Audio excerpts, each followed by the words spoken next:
think of a better person than all-round funny guy, Aatif Nawaz, to join me. I walked 19 kilometers yesterday. That was just warm up for today. Can you do 19 today? The challenge is on. Come on.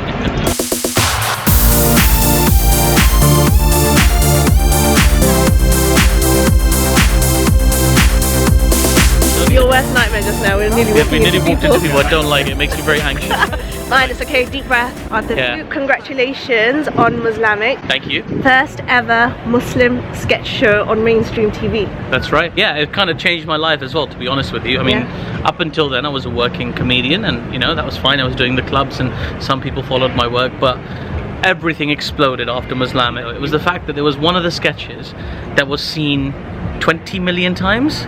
Wow. Right, so it was seen 20 million times just on the BBC's Facebook page, and it blew my mind that that many people had seen me do something. Yeah, that's right. This is the building where we filmed one of the sketches for the building. Yeah, for Muzlamic. Oh, wow. Yeah. Talk about coincidence. Yeah. So this is where you filmed the whitest brown guy. Yeah. That was my favourite sketch, by the way. Oh, thank you. It was a really fun one to film. There's so many people that kind of sat there and like, what about this and what about that and what about this and what about that, and then we ended up coming here in the heart of London to film it.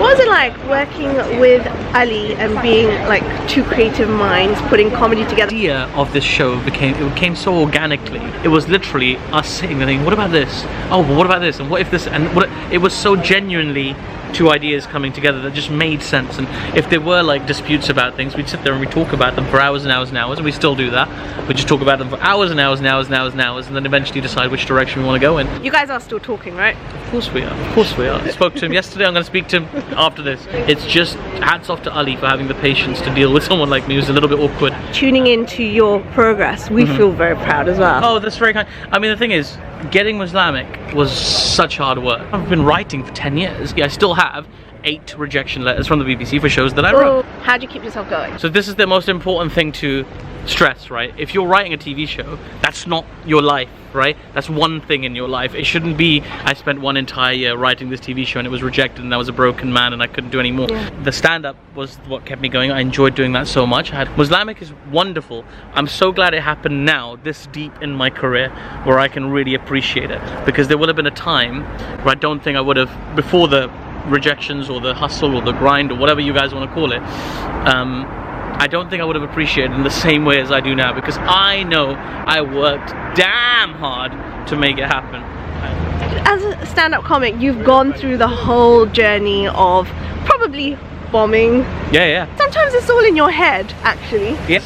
What's worse is when you think you've done really well, but you actually bombed. You bombed. So I remember vividly in 2008 doing a show in Blackburn at a place called the King George's Hall. I went on, I thought I did really well. The next day the review came out and it said something like, you know, this guy was great, this girl was great, they were fantastic, but then the show went rapidly downhill when Aatif Nawaz came on stage, who was very unfunny. The audience did not enjoy him at all, and he's probably consider a different vocation. It was really, like, I know, it was a really mean review. And that was, what, 11 years ago? Which is so not true now, yeah, 11 years on. Well, no, I mean, so not true. Maybe that person still doesn't like my comedy, that's fine. But then comedy is also very subjective. Yeah, it's one person's opinion. Yeah. It doesn't bother me. At the time, I just took it as a sign that maybe I should work a little bit harder before I put myself on these platforms with these bigger performers, which was right. Yeah. I went away and I did my time. I spent 3 years doing, you know, comedy for like 50 quid a week. Right. Snapchat that. Do you mind if I just quickly Snapchat that? That's fine. That bird is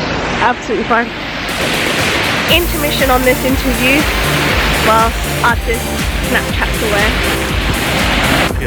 Whilst we're in the process of this healthy ruminating, because we're walking, sometimes don't you find that it takes a lot of effort to be funny if life is throwing a lot of lemons at you?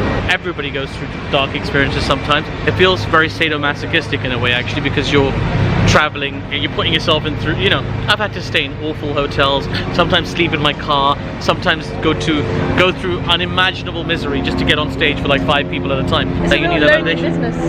It can be very lonely, it can be very difficult, it can take its toll on your personal relationships, it can take its toll on your familial relationships, and you know, you definitely pay a price for choosing this lifestyle. But I think everybody goes through stuff, and if it helps you to channel those ideas or those thoughts or whatever it is that you're going through and putting it into your art, and that feels good, then you should absolutely do that. I personally like to try and leave my personal life away, put it to the side. Sometimes I'll drop little bits and pieces into my stand-up with enough doubt. Yeah. With people might speculate, Yeah. but I don't think they'd be able to pin anything concrete. Like, I want to leave people with that feeling that they want to know more about this person, and so that's why I like to leave a real something about myself in my show. How many steps have we done so far? 6,500. Not a lot. I've still got 10,000 to go. Me too. Yeah, okay. Alright, we've got more conversations to have then. Cool, let's talk about it. Okay, so what advice would you give someone who's trying to nurture their own passion? That might be in the comedy world or somewhere else. I think first and foremost, you just remember that whatever it is that you're putting this time into, it's your passion, right? You love this thing. So remember that and make time for it and spend some time on it. Don't have monster expectations and create this world for yourself where you can't even get out of bed because you think I've got too much to do. All you got to do is relax and remember to make time for it. If it's comedy, for example, you know that it starts with writing. So make some time, write, enjoy your writing, perform, enjoy your performing. Let's say you look at somebody who's really polished, you look at like a performer or an artist whose work is, blows your mind and it's incredible, but you didn't see the 25 years they put in to make it that good. You're at the start of that journey, so remember that. You've got a long way to go. You just need to stay focused and break things down into little achievable steps for yourself, all the while remembering that you love this thing and you don't expect it to love you back. Being an artist is like that. Having a creative outlet is like that. It's a bit like being in unrequited love. I've said that. Yeah. There you go. Yeah. So it's all about, look, I like doing comedy.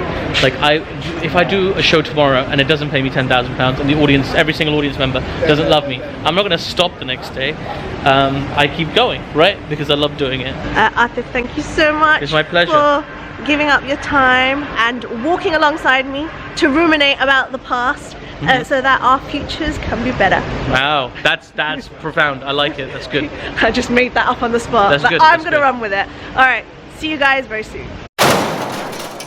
Everyone's doing the vlogging game. Thing. And that guy's like a rapper from Paris, though. Is he? I'm just guessing. Okay. He just said Paris, the rapper, on his shirt, so maybe maybe his name is Paris and he's actually from Barking. You're on a roll. Keep going.